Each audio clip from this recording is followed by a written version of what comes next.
Sherwani, coat pant সহ ছোট বড় সকলের মনের মতো পোশাক।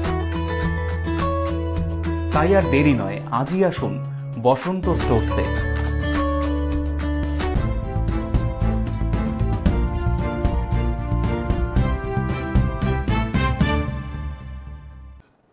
নমস্কার, ভারত টিভিতে আপনাদের স্বাগত। আপনাদের সঙ্গে রয়েছি আমি নন্দিতা। প্রথমেই যে খবরে নজর রাখবো, 8 দিন পর মাসির বাড়ি থেকে নিজের বাড়ি ফিরছেন জগন্নাথ। আজ উল্টো রথ, বৃষ্টি উপেক্ষা করে আবারও উৎসব মুখর রায়গঞ্জবাসী।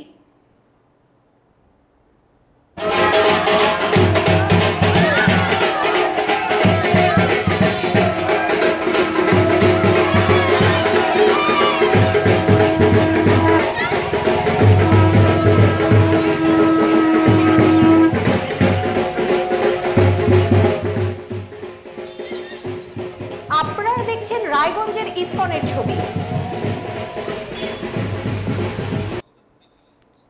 ইসকন মন্দির থেকে বেরিয়েছে রথ, যা রায়গঞ্জ শহর পরিক্রমা করছে।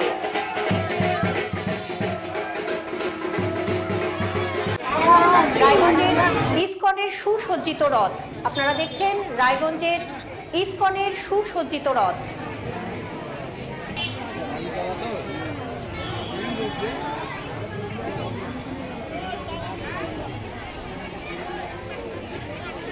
আট দিন পর মাসির বাড়ি থেকে নিজের বাড়ি ফিরছেন জগন্নাথ। আজ উল্টো রথ, বৃষ্টি উপেক্ষা করে আবারও উৎসব মুখর রায়গঞ্জবাসী। চলছে খিচুড়ি প্রসাদ বিতরণ। আপনারা দেখছেন রায়গঞ্জের ইসকন মন্দিরের রথের ছবি।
মাসির বাড়ি থেকে নিজের বাড়ি ফিরছেন জগন্নাথ দেব।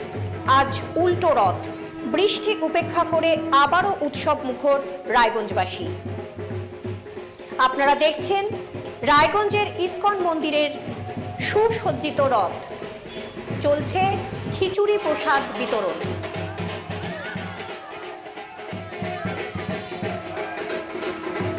উল্টো রথের দড়িতে টান দিতে বৃষ্টিকে উপেক্ষা করে রায়গঞ্জবাসী।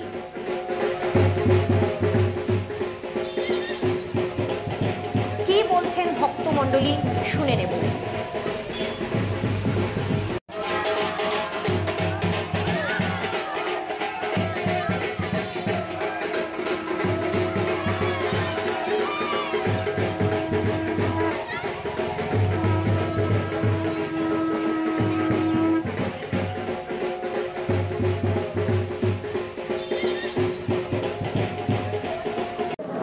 আপনার নাম এবং কি দায়িত্বে রয়েছে? আমার নাম প্রসেনজিৎ সরকার। আমি এই ইসকনের এই রথযাত্রা উৎসবে প্রেসিডেন্ট হিসাবে আছি। আজকে উল্টো রথ, তার কর্মসূচি চলছে আমাদের। আমাদের তো শুরু হয়েছিল যেটাকে সোজা রথ বলে, সেখান থেকে শুরু হওয়ার পর আমাদের বৈদিক কালচারাল ফোরামের অনুষ্ঠান হলো। সেখানে আমরা ছোট ছোট বাচ্চাদের উৎসাহিত করার জন্য ড্রয়িং, গান এবং নাচের একটি কম্পিটিশন করছিলাম তাদের উৎসাহিত করার জন্য। তারপরে প্রতিদিনই আমাদের প্রবচন হয়েছে, ভজন কীর্তন হয়েছে এবং আমাদের ইসকনের পক্ষ থেকে যারা আছে তারা সেখানে সুন্দর সুন্দর কয়েকটি নাটক পরিবেশন করেছে। এখানে ভক্তরা প্রচুর রয়েছে, ভক্তরা তো এসেছে প্রভু জগন্নাথকে নিয়ে তার বাড়িতে পৌঁছে দেবে, মানে মাসির বাড়িতে পৌঁছে দেবে। সেখানে আমাদের ইসকনের পক্ষ থেকে কিছুটা প্রসাদের ব্যবস্থা করেছে। এই প্রসাদ খেয়ে আরো যারা লোক আসবে, আর তারপরে আমরা একটু পরে ওয়েদার ভালো হলে আমরা বেরিয়ে পড়বো।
Thank you.